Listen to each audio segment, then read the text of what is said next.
I was wrestling and I broke my neck. I had to get a halo on my head. The screws.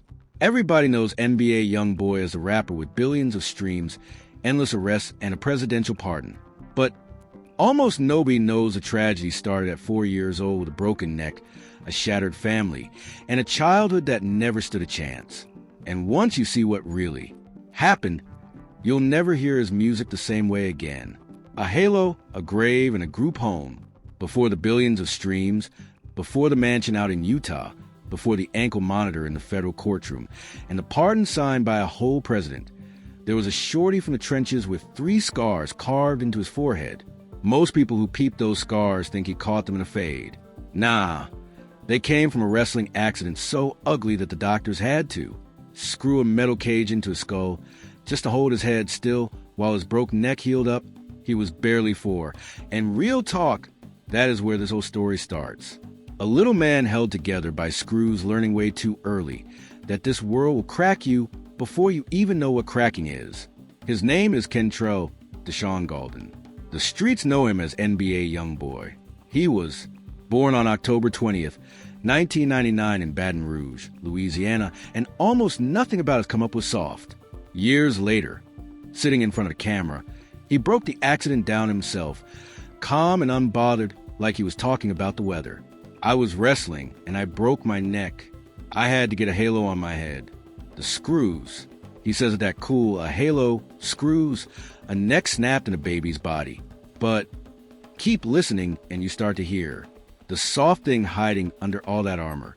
Because in the very same breath, he goes back even further to 4 years old, to the one memory that felt like light. His mama made music, and he got to sit right next to it. For years old, my mom used to write music. I used to go to studio with her. Hold on to that little man on the studio couch, because he does not get to stay, little for long. His mother, Sharonda Gaulden, who had her own amateur rap background, was not able to be the one raising him day to day, and his pops was gone in the worst way a pops can be gone. Jeffrey Staten got sentenced to 55 years in prison for armed robbery when YoungBoy was only about 8 years old. 55 years to shorty. That is not a bid. That is forever. That is a cell door slamming that will never crack back open inside his childhood. So the boy got past the one real one who stayed down. His grandmother. Her name was Alice Gaulden, and by every account she was his whole world. She spoiled him. She protected him. She held the roughest parts of Baton Rouge on the other side of the door for as long as she could hold it. Years later, when he tried to put into words what she meant, he did not reach for no long speech. He reached for the smallest, heaviest word a man can say. Well, my grandmother was my everything. That was my protection, my comfort. It is everything. His protection is comfort. Now picture this. You 10, 11 years old, your daddy buried alive under, a bit longer than your whole life. Your mama fighting her own war, and the only wall standing between you and the streets is this one lady. And then in the year 2010, she passes from heart failure. Just like that, the wall come tumbling down. This right here is where the story stops being sad and starts being tragic. Because a sad childhood is one that hurts. A tragic childhood is one where the hurt got nowhere to land, no soft spot to fall on, no OG left to catch it. That is exactly what dropped next. With his daddy locked and nobody able to take him in all the way, YoungBoy got placed in a group home. And that group home was not no rescue. It was a second wound. He has spoken on that stretch in interviews, and the way he tells it is chilling in how quiet it stays. In his indefinite Billboard cover story, he talks about getting jumped by other boys in there for no reason he could even understand, and how that cracked open the sheltered little world his grandmother had built for him. The boy who knew love ran straight into something ice cold. He put like this in his own words, that he found out how to be the person that you don't want to do that with. Read that again, slow. A shorty fresh in his grief, deciding the only way to make it is to turn into somebody you do not want no smoke with. That is not a personality. That is armor welded on in a hurry over a wound that never got to heal. From there, the slide got fast, and it was the same slide a whole hood watches happened to a whole generation of young boys. He dropped out of Scotlandville Magna High School in the 9th grade. No grandmother, no daddy, no plan. So he started getting it out the mud the roughest way. He got into robbery and started stealing cars to pawn for money. The way a kid moves when survival is the only lesson anybody ever taught him. And that road leads exactly where that road always leads, a cage. He landed in juvenile detention on a robbery charge, and it was right there, locked down as a teenager, that he started. Seriously writing bars. Sit with the shape of that. The same system that was supposed to fix him became the spot where he found his voice. Pain went in, and something like a purpose came out. He had actually wrote his first song around the 4th grade, inspired in part by watching his mama record. So the seed was always planted. It just took a locked door to make him water it. And this is a part people skip when all they see is the tattoos and the mug shots and the beef. Everything you're about to watch in this story, every song, every arrest, every headline, every $1 million grows straight out of this one dirt: abandonment, loss, institutions instead of arms, a shorty who broke his neck, then broke his family, then broke his own idea of who he was even allowed to be, all before he was old enough to drive. The scars on his forehead were the first ones. They were just the only ones you could see, because peep the cruel math of what happened to Kentrell Gaulden. Damn near everything a child needs to grow up whole got snatched from him in a handful of years. The daddy snatched by a courtroom, the grandmother snatched by a failing heart, the safety snatched by a group home full of hands, the childhood itself snatched by the blocks of North Baton Rouge, where he later said life was hard, but they had to make their own fun. Out of all that, a rapper was born, and the whole world was about to learn his name. But fame is not a cure. Fame is a spotlight, and when you shine a spotlight on a wound nobody ever treated, you do not heal it. You just make sure everybody can watch it bleed. So, the question hanging over everything that comes next is simple. What happens when you take a broke child, hand him millions of dollars and millions of fans, and turn him loose in a world that never once stopped being dangerous? Stay right here, because in part 2 the bag arrives, and so does the war. Rich, famous, and caged, the shorty who wrote his first real bars behind a locked door walked out his teenage years and stepped straight onto a rocket ship. He started dropping music in 2015 as a teenager, and it did not take long for Baton Rouge to start moving. His early tapes, including 38 Baby in 2016, built a hungry regional buzz that spilled way past Louisiana. That buzz turned into a deal with Atlantic Records, an artist partner group. Then the hits came in waves. Records like Outside Today and Bandit with Juice WRLD, and chart-topping projects like AI YoungBoy 2 in 2019, and top in 2020 stacked up until he was a streaming powerhouse with billions of views and more than 100 RIA-certified titles, even with barely any mainstream radio love. And understand he wanted it. Do not let the sad backstory trick you into thinking he was just along for the ride. He knew exactly what he was chasing, and he said it out loud, matching his hunger in the booth to a legend on the hardwood. When it come to rapping, I feel like I go hard like Kobe. Like I could break a record. That was not no empty talk. He had a target, and the target was specific. He was not dreaming in vague clouds. He was dreaming in numbers and in the kind of records that outlived the person who made them. I don't want to get #1 album. I want to get 5 songs. I want to be the only artist that ever lived. And even his idea of getting money was shaped by a young boy who grew up watching his own people have nothing. He did not just want a clean whip. He wanted the kind of bag that outlives him and lands on the next generation. And I want to be wealthy, not rich, because rich mean you balling. Wealthy mean your kids balling. He got the money. He got the number. Ones. What he could not get was one clean stretch of freedom to actually enjoy any of it, because the system had its eyes locked on him from the jump, and it never blinked. The trouble started young, and it never really stopped.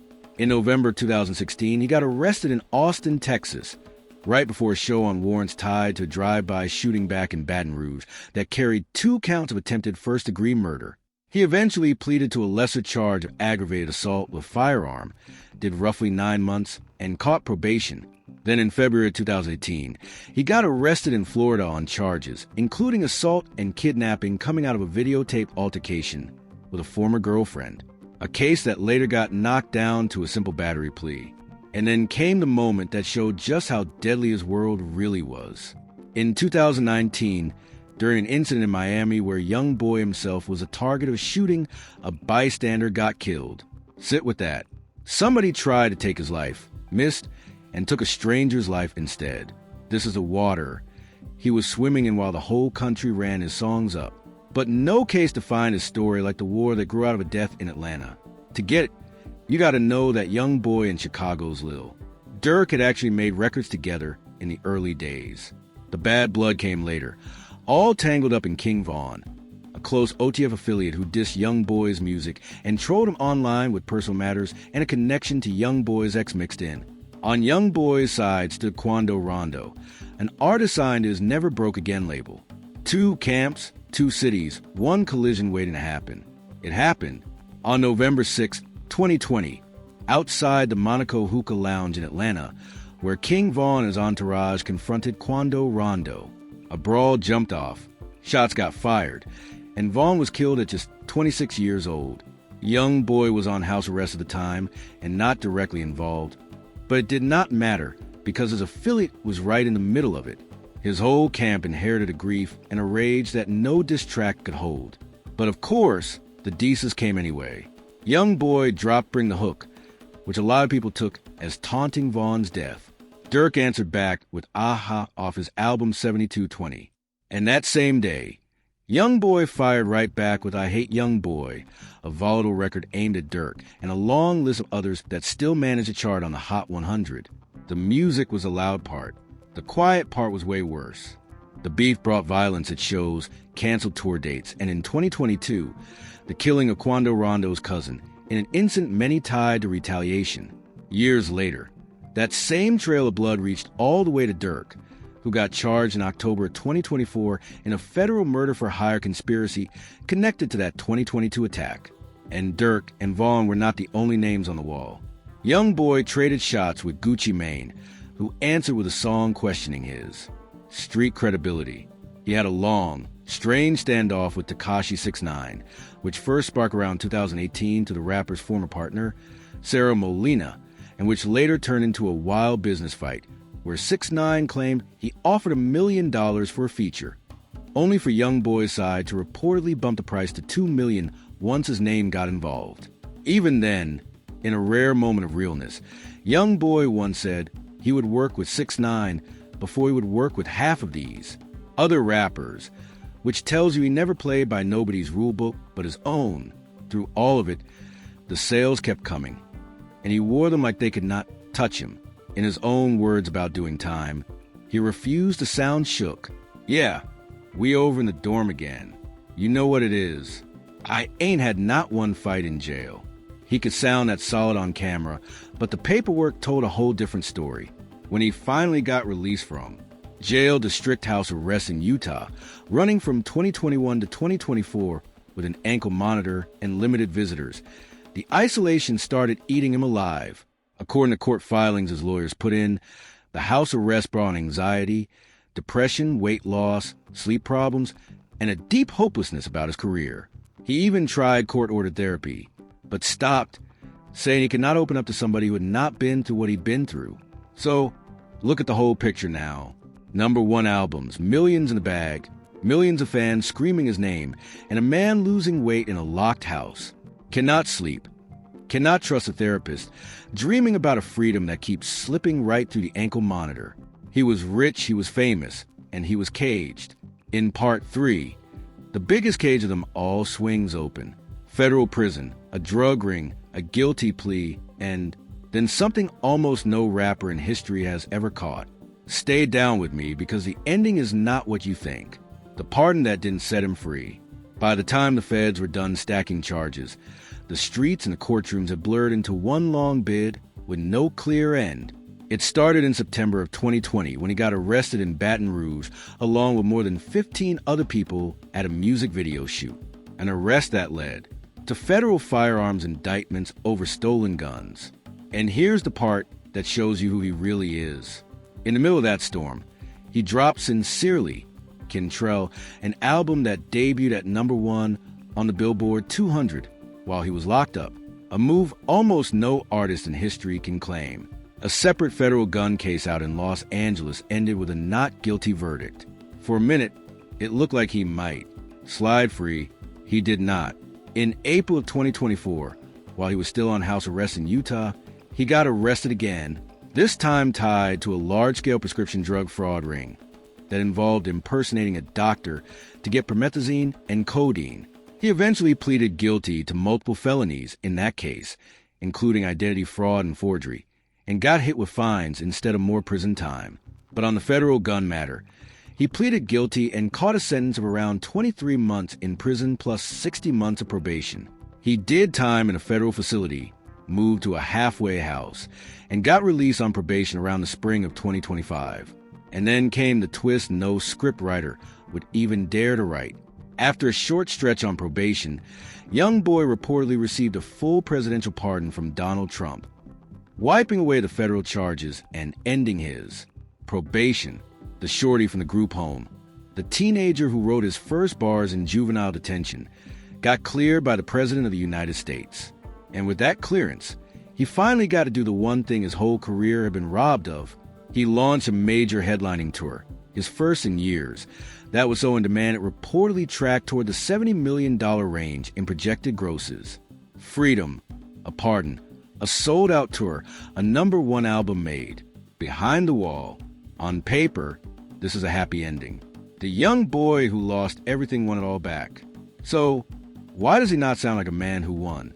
Because somewhere along the way, YoungBoy started saying things that should stop you cold. In interviews, he talked about being flooded with millions from the age of 16 and how he woke up one morning and felt like, in his words, they got him. He spoke on the weight of how many lives he might be responsible for through his music. How many people put his songs in their ears and then went and hurt somebody. This is not the reflection of a man enjoying his bag. This is a reflection of a man doing the math on his own influence and coming up terrified. He even said the quiet truth out loud that my life is literally perfect. I'm just not happy. And that unhappiness is not vague. Listen to how he talks about the future. And you hear a man who is still not even sure he likes the person he is turning into. I'm just curious on the man that I'm going to become. Curious, not confident, not proud. Curious, the way you curious about a stranger. And when he describes the thing he actually wants out of life, it is not another mansion or another plaque. It is something almost unbearably simple. Something most people take for granted. I do want to feel positive about myself, though, one day. Read what that means for a second. A man with everything the world tells you to chase, quietly admitting the one thing he has never won is a right to like himself. He keeps going, and it gets even more raw, because what he is really begging for is permission to just exist without shame. You okay to walk this earth. You're not a bad person. That is the sound of the group home, still talking. That is the shorty who got beat for no reason, all grown up, still trying to convince himself he even deserves to be here. And the fear that started way back then never left him. Even now with the fame and the crowds and the pardon, the people are the very thing that scare him the most. I'm terrified of people. I am very scared of people. Terrified of the very crowds that pay for his freedom. And when you try to hand him the word the whole world uses for him, the word famous, he pushes it away like it does not even fit. I'm a product. I'm not famous. I don't think about it. I just have a lot of people that know me. This is where the tragedy finally shows its true shape, and it is not the shape most people expected. Everybody assumed the tragic ending would be another arrest, another shooting, another cell. But the real tragedy is quieter and way sadder than that. The cages that held him, the group home, the juvie, the Florida jail, the Utah house arrest, the federal prison, every last one of them opened. The pardon opened the biggest one of all. And the man who walked out is still not free, because the last cage is the one nobody can pardon. It is the one built inside him when he was a shorty out of grief and fear and armor.